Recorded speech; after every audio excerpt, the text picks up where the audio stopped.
bonjour à tous, à ceux que je n'ai pas déjà croisés. J'ai la lourde tâche de terminer l'après-midi. Alors là, il n'y a pas de science particulièrement derrière. Il y a juste le parcours de ma fille. Donc, on m'a présenté rapidement, mais voilà, je suis ce qu'on appelle un parent engagé au niveau associatif.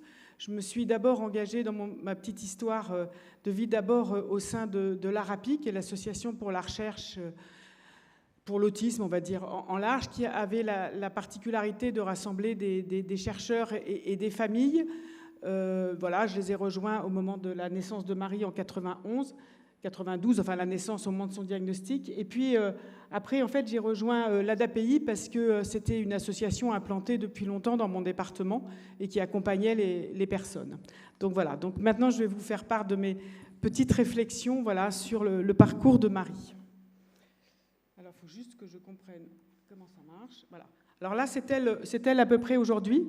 Donc elle a 28 ans, donc c'était pour vous montrer qu'elle avait pas l'air trop malheureuse. Alors voilà, on va démarrer avec le début de sa vie. Donc je voudrais bien rappeler, je ne sais pas si tout le monde ici connaît bien l'autisme, mais il faut que tout le monde soit bien conscient de savoir que l'autisme, c'est un spectre très très large, dont les connaissances sont plus ou moins handicapantes pour la personne et sa famille. Donc mon intervention, elle va concerner, et ça je ne le savais pas déjà, là, quand Marie était petite, elle va concerner les personnes autistes qu'on dit à profil sévère, celles qui ont besoin d'un accompagnement 24 heures sur 24, 365 jours par an. Donc Marie, elle est née en 1991 et elle a reçu son diagnostic d'autisme à l'âge de 2 ans et demi, ce qui à l'époque n'est quand même pas très tardif. C'est la 5e d'une fratrie de 5 enfants. Et dès sa naissance, son papa et moi, on l'avait trouvé, alors j'ai pas d'autres mots, bizarre. Parce que ça correspond très bien à ce que nous ressentions. Et avec le recul, dans les années 90, on peut dire que le parcours de diagnostic de Marie a été plutôt bon et rapide. Le pédiatre a fait tous les examens médicaux qu'il pouvait faire, cariotype, audition, électroencéphalogramme, scanner, mais les examens n'ont donné aucune indication. Et puis, voilà, quand je mets la flèche, là, c'est Marie. Donc, en fait, là, vous voyez la petite fille qui est devant, elle a 1 mois de plus que Marie. Donc, on voit bien, en fait, il y a une petite fille qui est présente et l'autre pas très, quoi. Hein. Là, Marie, elle n'est pas encore diagnostiquée, mais là, on commence vraiment à se poser des questions. Donc, ça, c'est toute la période donc, du diagnostic. Et puis, donc, comme je disais, la période du parcours, une fois que le pédiatre nous a dit qu'il n'avait rien trouvé, le parcours a été un peu plus chaotique. On est allé au CAMS, voilà, et puis, comme chez une pédopsychiatre de ville, qui n'ont rien pu nous dire d'autre que, oui, son développement n'est pas normal, mais il faut attendre. Ce qui n'était à l'époque pas du tout notre avis, et nous ne sommes jamais retournés les voir. Alors, il y a 2 faits simultanés qui ont fait un peu bouger les choses. Mes parents, dont mon père médecin, mais bon, voilà, ils lisaient le livre, alors je ne sais pas si vous connaissez, mais lisez-le, c'est assez intéressant, de Donna Williams, qui aujourd'hui est, je crois, professeur ou quelque chose comme ça, qui est autiste et qui écrit « Si on me touche, je n'existe plus ». C'était un hasard, hein, c'était dans leur tournante de livres, alors qu'ils avaient en garde Marie pour 1 semaine. Quand je suis revenue chercher Marie, qui avait alors 12 mois, mon père m'a dit « Marie, elle est autiste ». Puis, une maman avec qui je partageais les conduites d'école de nos enfants, sachant que je m'inquiétais pour Marie, m'a informé que France Télécom, maintenant Orange, où travaillait son mari, organisait une conférence sur les signes précoces de l'autisme avec le professeur Sauvage, qui travaillait dans l'équipe du professeur Lelore. Et là, enfin j'avance, j'ai immédiatement reconnu Marie dans tous les jeunes enfants des vidéos familiales qu'il présentait. Je suis allée voir à la fin de la conférence, il m'a indiqué le nom d'un pédopsychiatre en libéral près de chez moi qui pouvait m'en dire plus et m'a conseillé de prendre rendez-vous à la consultation du CHU de Tours pour un bilan plus complet. Le pédopsychiatre nous a reçus rapidement. Il a fait passer une CARS à Marie. Le diagnostic d'autisme de Caner était évident. C'est curieux, alors que ce diagnostic est quand même assez grave, nous sommes sentis, mon mari et moi, très soulagés. Et puis, quelques mois plus tard, le bilan, notamment fonctionnel, a eu lieu à Tours. Donc, c'est pareil sur la photo, là, vous la voyez. Et puis, à la même, voilà, un petit peu plus âgée, ça c'est Marie dans les endroits où elle aime être, c'est-à-dire dans le vent et sur l'eau. Et puis, Marie a grandi dans un paysage français assez peu au fait des stratégies éducatives, même si les personnes rencontrées, qu'il s'agisse de l'hôpital de jour, de l'orthophoniste, de l'école maternelle que vous avez vu précédemment, ont été bienveillantes et accueillantes. Leurs compétences sur le sujet étaient bien minces. Oui, Marie, elle est allée à l'école, il n'y avait pas d'AVS à cette époque-là et ça se passait plutôt mieux. J'avais pas d'horaire spécialisé, elle pouvait y passer la journée complète, personne ne me demandait, voilà. Voilà. Je me suis formée aux stratégies éducatives et il y a une chose dont j'étais sûre, c'est que je ne voulais pas garder Marie à la maison. Donc elle est allée à la garderie, puis en temps partiel à l'école maternelle, ce que vous avez vu tout à l'heure, à l'hôpital de jour et chez l'orthophoniste. Et puis, entre 5 et 6 ans, elle est allée, entre 6 et 9 ans, entre l'âge de 6 et 9 ans, elle est allée dans la classe intégrée que j'avais créée, construite sur le modèle Teach. Alors là, vous avez la classe avec tous les petits-enfants, et ce qui est sympa, c'est que, à part la petite fille, on va dire métisse, là, qui en fait était trisomique, qui a quitté la classe très vite parce que c'était pour elle un peu compliqué d'être avec des petits-enfants autistes. En fait, je les connais tous aujourd'hui, tous ces enfants. Voilà, le petit garçon qui est juste en dessous de Marie, il habite aujourd'hui dans la même maison que Marie. Le petit garçon qui a le sweatshirt vert, c'est un as du dessin et il travaille dans un ESAT. Et puis la petite jeune fille avec le pull jaune, aussi, elle travaille dans un ESAT. Donc voilà, donc, on ne s'est pas perdu de vue. Alors, et puis après cette histoire, là, je vais passer un peu vite les diapositives, mais du coup, Marie, à partir de 9 ans, on peut se dire que les apprentissages scolaires n'avaient aucune prise sur elle. Le collectif scolaire, et pourtant on était dans une classe adaptée, mais dans l'école, était vraiment très difficile pour elle. Elle pleurait jusqu'à 6 à 8 heures par jour. Elle est entrée en institut médico-éducatif, après jusqu'à l'âge de ses 20 ans. C'est pareil, l'IME ne connaissait ni les pictogrammes, ni les renforçateurs. Je ne sais pas si je parle chinois pour certains, mais c'était pour... Là, c'est toutes les pratiques éducatives qui existent, ni les évaluations psycho-éducatives, mais les professionnels étaient à l'écoute. Mais ces progrès, aujourd'hui, ne lui ont pas permis de développer une autonomie suffisante. Donc voilà, là, je passe quelques images de Marie. Donc là, la position préférée de Marie, ce que j'appelle en galet, qui est aussi toujours une de ses positions préférées. Donc Marie est en train d'apprendre à mettre ses chaussettes. Marie est en train de faire de la peinture. Et puis surtout, ce qui est le travail, enfin là où Marie passait le plus de temps, comme tout à l'heure en bateau, c'était à tester son équilibre. Elle a grimpé sur beaucoup de toits, escaladé des fenêtres, enfin bon, beaucoup de choses pour tester son équilibre. Et puis, voilà quelques images de l'adolescence. Et aujourd'hui, Marie habite chez elle, donc je rentre dans le vif du sujet, mais avant qu'elle arrive là, voilà, il fallait que je vous raconte un petit peu. Donc aujourd'hui, Marie, elle a besoin toujours d'un accompagnement 24 heures sur 24, 365 jours par an, même si elle sait se servir d'un moyen de communication alternatif et même si avec beaucoup de motivation de la part de l'accompagnateur, elle peut s'engager dans des activités courtes. L'orientation de Marie a été d'abord vers une maison d'accueil spécialisée. Et puis là, on a fait l'erreur en fait de croire qu'une maison non spécialisée en autisme allait pouvoir s'adapter, et ça n'a pas été le cas. Une fois encore, ils ont été très sympathiques, très accueillants, mais plus aucun apprentissage adapté lui était proposé. Et donc, c'est 2 ans plus tard, après pas mal de régressions, que Marie a pu bénéficier de l'ouverture d'un foyer d'accueil médicalisé autisme. Donc aujourd'hui, Marie vit chez elle. Donc vous verrez dans cet établissement, si un jour vous provenez dans cet établissement, c'est un établissement qui est très adapté à la symptomatologie, aux symptômes de l'autisme. Il y a notamment extrêmement peu de stimulation extrêmement peu de stimulation visuelle, sonore, enfin voilà, toutes ces stimulations qui les fatiguent énormément. Elle habite avec 4 autres adultes autistes. Elle est accompagnée par des professionnels plutôt formés et supervisés. Et puis aussi, il y a des bénévoles qui vont avec elle soit se promener, soit à la piscine.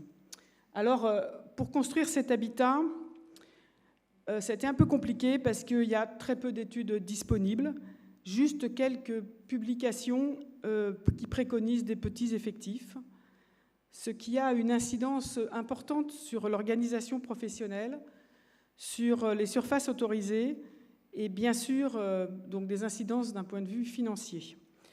L'habitat de Marie donc, a ouvert en octobre 2014, donc il y a eu 3 semaines de formation pour l'ensemble des professionnels recrutés. Et il faut bien savoir aujourd'hui qu'il est très difficile de recruter des professionnels formés et avec de l'expérience. En effet, ce que j'ai remarqué dans mon histoire, c'est que très clairement, même si le parcours de Marie n'était pas mauvais, en revanche, au niveau du parcours de l'évolution des formations, ça n'a vraiment pas suivi.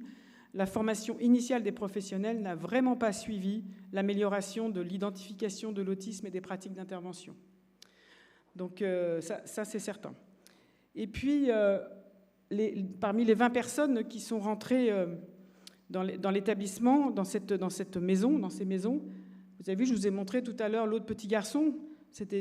Voilà, ce sont des enfants qui ont été diagnostiqués tôt, qui ont eu plutôt des interventions qui étaient plutôt modernes à l'époque. Et force est de constater que certains adultes, même s'ils ont reçu dans leur jeunesse des interventions adaptées et ont gagné en qualité de vie, restent très dépendants pour tous les actes de la vie quotidienne et très gênés, ce que j'appelle moi par les troubles du traitement de l'information. Et il s'agit de tous ces traitements de l'information qui viennent de l'extérieur comme de l'intérieur. Et c'est l'iceberg dont Nadia nous a parlé ce matin. Mais vraiment, il faut vraiment être très, très attaché à cet iceberg. Alors, ça se manifeste généralement à l'âge adulte, dans tous les cas, ce que nous, on voit dans le quotidien. Ça se manifeste vraiment par des troubles sensoriels très importants, des troubles évidemment de la réciprocité, mais je dirais que, vous voyez, quand les personnes sont rentrées en foyer d'accueil médicalisé ou en maison d'accueil spécialisée, qu'ils ont besoin d'un accompagnement 365 jours par an, on a des professionnels qui cherchent la réciprocité. C'est comme ce qu'on a vu un petit peu dans le cirque là tout à l'heure.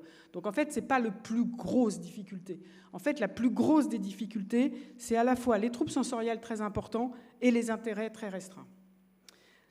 Alors, donc les interventions, elles doivent pouvoir se poursuivre autant que nécessaire. Donc, en fait, ces adultes, que moi j'appelle très fragiles, sont souvent ceux qui présentent une intensité très forte de l'ensemble des troubles autistiques. Généralement, ils ont encore une CARS très élevée. Ils ont des troubles associés, généralement présents, qui sont nommés ou pas nommés, mais on peut se dire, après, c'est difficile, ça ne se mesure pas vraiment. Est-ce qu'ils ont une déficience intellectuelle? Voilà, sans doute. Ils ont souvent des troubles du sommeil. L'accompagnement de nuit est presque aussi important que l'accompagnement de jour. Des troubles de l'alimentation, des troubles de la digestion et bien sûr pour certains de l'épilepsie, mais Marie n'en a pas, donc je ne vous en parlerai pas. Et autant de troubles qui sont très souvent très récalcitrants tous les traitements comportementaux dont on a l'habitude de parler, qui sont aujourd'hui recommandés dans le cadre de l'accompagnement des personnes autistes. Et ce n'est pas pour ça qu'il ne faut pas s'en occuper. Donc, en fait, il en résulte une très grande fragilité comportementale qui demande une vigilance accrue et une très grande technicité, notamment de prévention et de gestion de ce qu'on appelle, dans un langage soft, des comportements problèmes. Et ces adultes sont très souvent, en tous les cas en France, en situation dite de rupture d'accompagnement parce qu'il n'y a pas assez d'équipes en capacité de le faire. Et aujourd'hui, c'est un peu facile d'aller dire « Oh, ben, tel établissement n'a pas voulu le prendre ». Aujourd'hui, si l'équipe n'est pas suffisamment formée pour le faire, tout le monde va à l'échec. C'est-à-dire que c'est maltraitant pour les professionnels, c'est maltraitant pour les autres personnes qui habitent dans l'endroit en question, et c'est maltraitant pour tout le monde.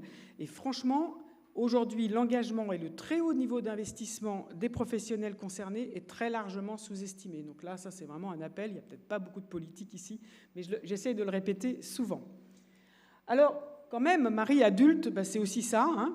Donc là, tout à l'heure, on la voyait, elle vient quand même souvent en week-end chez ses parents, elle part en vacances, elle fait des voyages avec nous, avec ses frères et sœurs. Je ne sais pas si j'ai mis des photos de frères et sœurs. Vous voyez, elle prend l'avion, elle a l'air assez contente. Elle fait des randonnées, elle fait du tandem, et puis là, elle est avec son frère. Vous voyez, on est un peu famille bateau, mais bon, Marie aime beaucoup ça, donc ça nous aide. Donc, ce que je voulais quand même, c'est que... Je vais revenir à la diapo précédente, si j'y arrive. C'est celle-là. Non, ça ne veut pas, on s'en fiche. Ce que je voulais dire, c'est que donc, quand même, là, donc on voit des photos sympathiques de Marie, mais que quand même, Marie reste une adulte qui supporte très difficilement le groupe. Ainsi, elle n'a pas pu venir au mariage de sa sœur, parce qu'elle n'aurait pas supporté la foule. Elle n'est réceptive qu'aux interventions en individuel et garde un comportement très compliqué au quotidien. Pourtant, elle semble bien savoir ce qui lui convient ou pas. Par exemple, avec des comportements assez adaptés. Vous vous arrêtez devant une boulangerie, elle veut bien y rentrer. Vous arrêtez devant un supermarché, elle ne rentrera jamais. Donc en fait, l'idée, c'est de vouloir, sans tabou, voilà, lui proposer plusieurs choses et quand même l'écouter, mais c'est quand même une attention de tous les instants, jour et nuit. Alors maintenant, je vais en venir un petit peu à une analyse voilà, du sujet. Je voudrais juste, je ne sais pas dire si le parcours, je ne sais pas pourquoi il y a des petites images. Ah oui, si le parcours de Marie a été bon, hein, compte tenu de son profil, j'en sais rien. Ce que je peux dire, c'est que souvent on attribue des comportements compliqués suite à des ruptures de parcours et que Marie n'en a pas eu. On attribue ça souvent à des mauvaises collaborations parents-professionnels. Très franchement, je peux dire que ça n'a jamais été le cas. Je ne me suis jamais sentie accusée. J'ai eu en face quelquefois des professionnels qui posaient des questions, hein, mais en tous les cas, il n'y a jamais eu de professionnels qui ont cherché à casser ce qui avait été mis en place, et que Marie a plutôt été sollicitée dans sa vie par ses accompagnateurs qu'à la maison, avec 4 frères et sœurs. Je peux vous dire que voilà, c'était plutôt sollicitant. Que l'approche théorique, curieusement parlant, mais j'ai jamais été embêtée par les approches psychanalytiques. Voilà, enfin, ou peut-être qu'ils n'osaient pas, je ne sais pas. Mais en tous les cas, on va dire que l'approche était plutôt, ce qu'on va dire, développementale. Et puis, voilà, pourtant, l'autisme de Marie reste très sévère. Lors de la dernière passation d'un Vineland, alors je ne sais pas si tout le monde sait, mais c'est une espèce de test qui permet de mesurer le niveau développemental des personnes. Marie, elle avait un âge de développement de 2 ans, alors qu'elle en avait 22 ans. Donc je ne sais pas si ça mesure bien, mais en tous les cas, c'est ce qui était écrit. Elle utilise un système de communication, d'échange par image, dont a parlé tout à l'heure Nadia, le PEX, mais très clairement, son usage personnel ne se résume qu'à la nourriture, c'est-à-dire comme si sa motivation n'était intéressée que par la nourriture. Elle semble comprendre les consignes verbales simples, au présent et concrètes. Elle sait dire oui ou non avec la tête. Elle maîtrise 3 ou 4 gestes Makaton. Mais son activité principale, là je ne pense pas que j'ai des photos, c'est de manipuler des trombones. Vous voyez les trombones, hein, petits trombones. En les tordant et les agitant de telle façon, devant les yeux, elle reproduit une musique, voilà, selon les matières sur lesquelles elle touche, ou même selon les os sur lesquels elle va appuyer sur son corps, qui vont donner une juste musique, comme si elle était à la recherche de la juste sonorité. Ça lui prend des heures et des heures. Et ça, en fait, sa motivation personnelle, vue de comme ça, de là où on est, nous semble extrêmement basse, et elle s'engage extrêmement difficilement dans toute action. Sa position préférée est allongée par terre. Marie est propre de la même façon depuis qu'elle a 3 ans, c'est-à-dire qu'elle sait aller aux toilettes, mais elle peut très bien ne pas y aller. Elle peut être propre la nuit comme elle ne peut pas être propre. Elle semble également prendre un certain plaisir à régurgiter et vomir et faire du bruit avec. Les investigations médicales, notamment en gastro-entérologie, n'ont débouché sur aucune indication quant à ses comportements. L'eau est son environnement préféré. D'ailleurs, elle dit 2 mots. En fait, en tout, elle dit 3 mots. Elle dit eau et bain, de façon assez adaptée, puis elle a un autre mot qui est pain-beurre. Mais je suis en Bretagne, c'est normal. Voilà, et ça, elle aime bien ça. Elle nage naturellement comme un dauphin depuis qu'elle est toute petite, sans qu'il y ait eu aucun apprentissage. Elle a un sommeil très compliqué. Et si les stratégies comportementales et la prise de mélatonine ont eu un certain effet, ça reste très fragile et aléatoire. Elle est, on va dire, hypersensorielle, qu'il s'agisse du bruit, de la lumière et surtout de la proxémie, voire même de toutes ses sensations internes. Moi, j'ai l'impression parfois qu'elle écoute ses intestins, qu'elle écoute son cœur, qu'elle écoute son estomac, et que c'est beaucoup plus intéressant que tout ce qui se passe à l'extérieur. Elle sait parfaitement ce qui lui convient ou ne convient pas, et elle sait s'extraire de tous les contextes qui ne lui conviennent pas. À côté de ça, elle est physique, mais elle ne s'engage dans aucune activité de façon autonome. Voilà, et elle rit pas mal. Donc, ce que je voulais vous dire, c'est que, voilà, ça m'amène quelques réflexions, là, pour les quelques diapos qui restent. C'est que, voilà, pour ces personnes que j'appelle un peu hors normes, alors je ne sais pas s'il y en a qui ont vu ce film-là, mais voilà, donc, voilà, Marie ressemble un petit peu aux jeunes que vous voyez dans ce film. Eh bien, pour ce premier tome, il y a une chose qui est vraiment importante pour les familles, c'est la sérénité.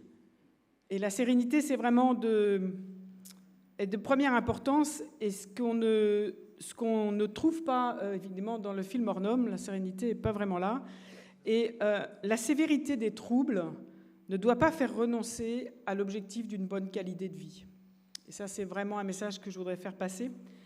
Et elle repose sur la place que la société veut bien investir pour et avec eux.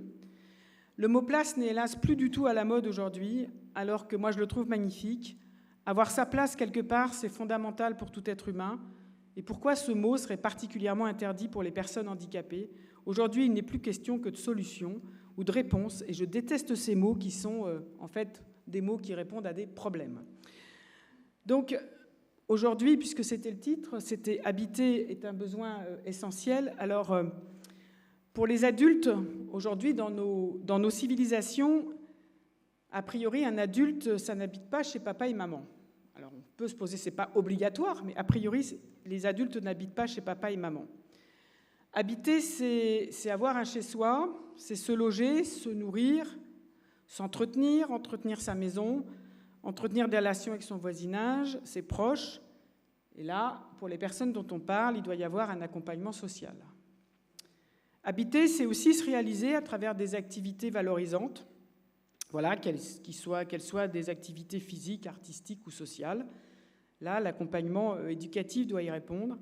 Et habiter, c'est aussi savoir prendre soin de soi, avoir accès aux soins en sens large, médicaux, paramédicaux, bien-être.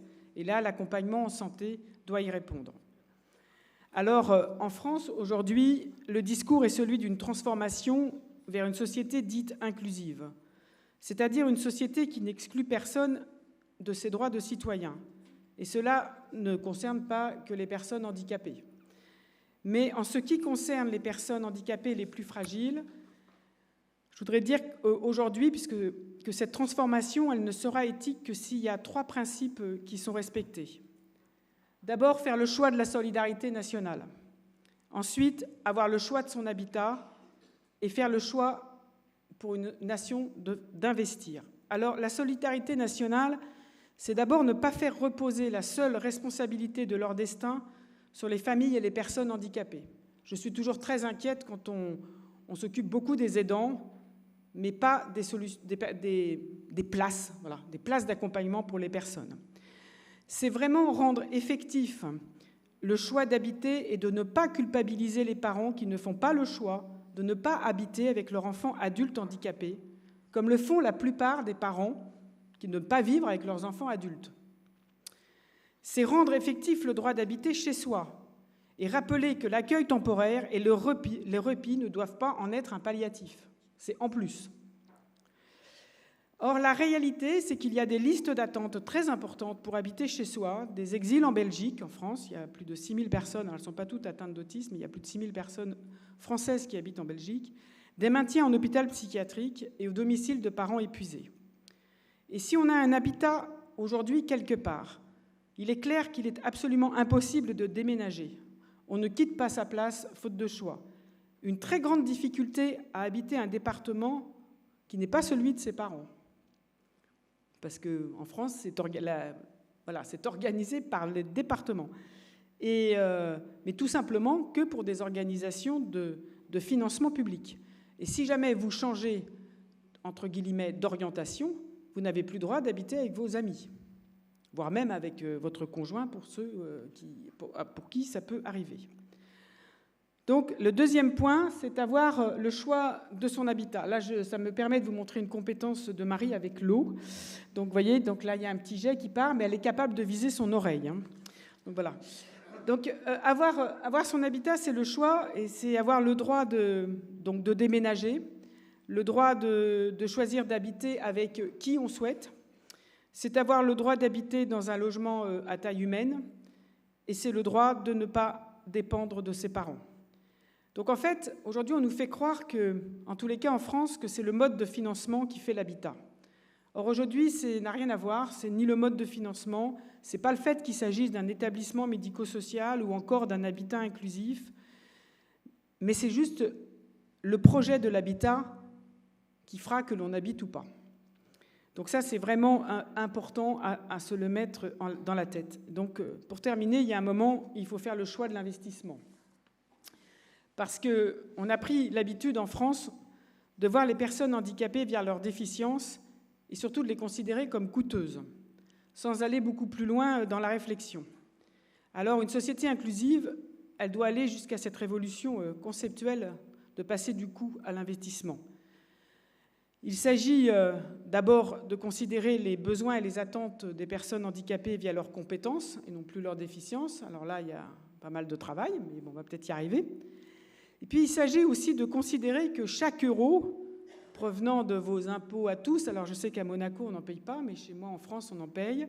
En tous les cas, provenant des impôts de tous, provenant des impôts de la faute, comme un investissement dans les salaires des accompagnateurs. Les accompagnateurs, c'est 80%.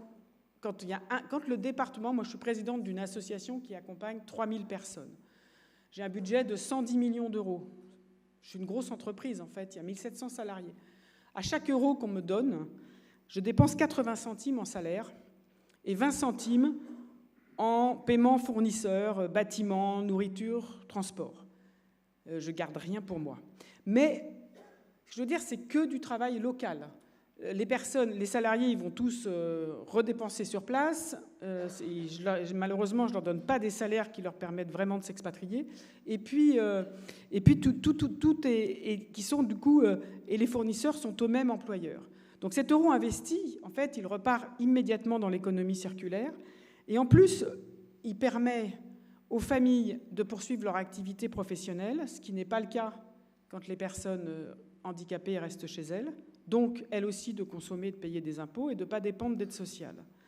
Et puis aussi, cet investissement permet, je pense, d'éviter certains surcoûts dus à l'anxiété, l'épuisement, la dépression, dus à la mauvaise qualité de vie, conséquence d'un manque notamment d'habitat d'habitat pour les personnes handicapées. Donc, voilà, je pense que dépenser, parce que sinon, de toutes les façons, ce sera un coût à fond perdu si on ne le pense pas comme un investissement, parce que la seule façon, et ça c'est un peu violent de le dire, mais que ça ne coûte rien si on ne veut pas investir, c'est que les personnes n'existent pas. Et à partir du moment où elles sont là, elles engendrent des coûts forcément quelque part. Donc voilà, la meilleure façon, c'est de le penser comme un investissement, et on en est encore très très loin. Et puis le deuxième point, pour que la société soit vraiment inclusive, je pense que la question des adultes autistes qui nécessitent un accompagnement, moi je les appelle les 24, 365 jours par an, ça pourrait être aussi quelques sujets pour la recherche. Alors je sais qu'il y a des chercheurs qui essayent d'inclure dans leur cohorte des personnes autistes avec ces profils. Ce n'est pas le plus facile, mais nous, on a besoin d'être éclairés sur certains sujets.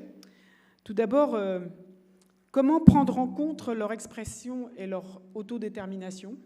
Donc ça, c'est vraiment un sujet... On manque d'outils aujourd'hui pour mesurer si on n'interprète pas trop. Voilà. Le deuxième point, c'est... On a parlé tout à l'heure, Nadia a parlé de travail sur les habiletés sociales. Donc, quelles sont les habiletés sociales de ces profils-là?